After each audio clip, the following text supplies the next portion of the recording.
नमस्कार दोस्तों, आप सभी का बहुत बहुत स्वागत है। एक बहुत बड़ी खबर निकल कर आ रही है दोस्तों। बिल्किस बानो गैंगरेप में सभी 11 दोषी फिर से जेल में जाएंगे। जी हाँ, सुप्रीम कोर्ट ने तत्काल प्रभाव से उन सभी 11 दोषियों को सरेंडर करने को कहा है और कड़ा रुख अपनाते हुए कहा है कि न्यायपालिका पर देश की जनता का भरोसा तभी होगा तब देश की महिलाओं की रक्षा की जाएगी और ऐसे दोषियों को जेल के अंदर डाला जाएगा। क्योंकि सुप्रीम कोर्ट ने साथ में ये भी कहा है कि यदि कोई भी अपराध करता है तो उसकी सज़ा केवल जेल में होती है। आपको पूरी खबर बताएंगे दोस्तों, उससे पहले आप वीडियो को शेयर कर दीजिए। आपको बता दें दोस्तों कि गुजरात के 2002 के दंगों के दौरान बिल्किस बानो के साथ गैंगरेप हुआ था और उसके साथ ही अन्य 3 महिलाओं के साथ भी गैंगरेप हुआ था और उनमें से एक बिल्किस बानो की मां भी थी। और उस समय पर बिल्किस बानो 5 महीने की गर्भवती महिला थी, जिसके ऊपर उस भीड़ ने, उन दरिंदों ने अपनी हवस का शिकार इनको बनाया था दोस्तों।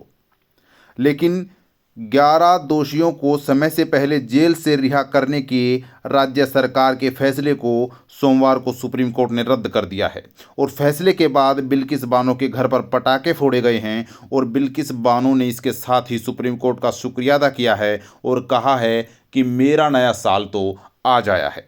उन्होंने कहा कि आज ही मेरे लिए असल में नया साल शुरू हुआ है और मेरी आंखें राहत के आंसुओं से भर गई हैं, भीग गई हैं। पिछले 1.5 साल में जिस तरीके से उन्होंने समय काटा है, उसको उन्होंने कहा है कि वे दोषी तो जेल से रिहा कर दिए गए थे, उनको छूट दे दी गई थी, लेकिन ये 1.5 साल मेरे ऐसे मानिए कि जेल में ही बीते हों जब तक वे बाहर रह रहे थे।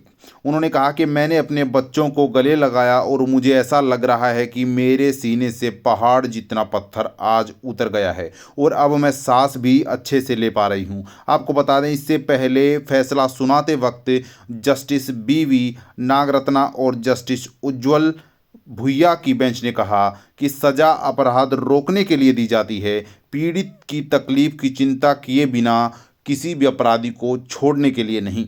बेंच ने कहा कि गुजरात सरकार को रिहाई का फैसला लेने की कोई भी अधिकार नहीं है, क्योंकि जहां पर यह केस चल रहा है वहीं की सरकार इस फैसले को देखेगी और किसी भी प्रकार की शक्तियों का दुरुपयोग राज्य सरकार को नहीं करना चाहिए। वह दोषियों को कैसे माफ़ कर सकती है? सुनवाई महाराष्ट्र में हुई है तो रिहाई पर भी फैसला महाराष्ट्र सरकार ही करेगी। जिस राज्य में अपराधी पर मुकदमा चलाया जाता है वहीं पर सज़ा सुनाई जाती है और उन्हीं को वहां पर किसी तरह का फैसला लेने का अधिकार होता है। सुप्रीम कोर्ट ने मई 2022 में जस्टिस अजय रस्तोगी के उस फैसले को भी रद्द कर दिया है जिसमें 11 दोषियों को गुजरात सरकार से शीघ्र माफ़ी की अपील करने के लिए अनुमति दे दी गई थी। आपको बता दें कि गुजरात सरकार ने 15 अगस्त 2022 को इन सभी 11 दोषियों को रिहा कर दिया था, लेकिन अब सुप्रीम कोर्ट ने कड़ा रुख अपनाते हुए कहा है कि सभी के सभी 11 दोषी जो है 2 हफ्ते के अंदर सरेंडर कर दे, वरना सरकार या फिर जो भी न्याय तंत्र का एक हिस्सा है पुलिस, वो अपने तरीके से उनको पकड़ लेगी। आप इस विषय के ऊपर क्या सोचते हैं दोस्तों कि किस तरीके से एक ऐसी नारी के ऊपर जो अत्याचार हुआ और किस तरीके से लगभग पूरे 22 वर्षों तक ये इतना बड़ा कार्यकाल, जब तक उसको किसी भी प्रकार का न्याय नहीं मिल पाया दोस्तों, और इतना लंबा समय इनके साथ बीता है कि इतना बड़ा जघन्य अपराध जो कि महिला के साथ हुआ है, इसके ऊपर आप सभी के क्या विचार हैं दोस्तों? अपने विचार कमेंट सेक्शन में ज़रूर रखिए और नई नई अपडेट हम आप सभी के बीच लेकर आते रहेंगे। और ये वीडियो आपको कैसी लगी कमेंट सेक्शन में ज़रूर बताइए। एक नई अपडेट के साथ आपके बीच होंगे, तब तक के लिए जय हिंद, जय भारत।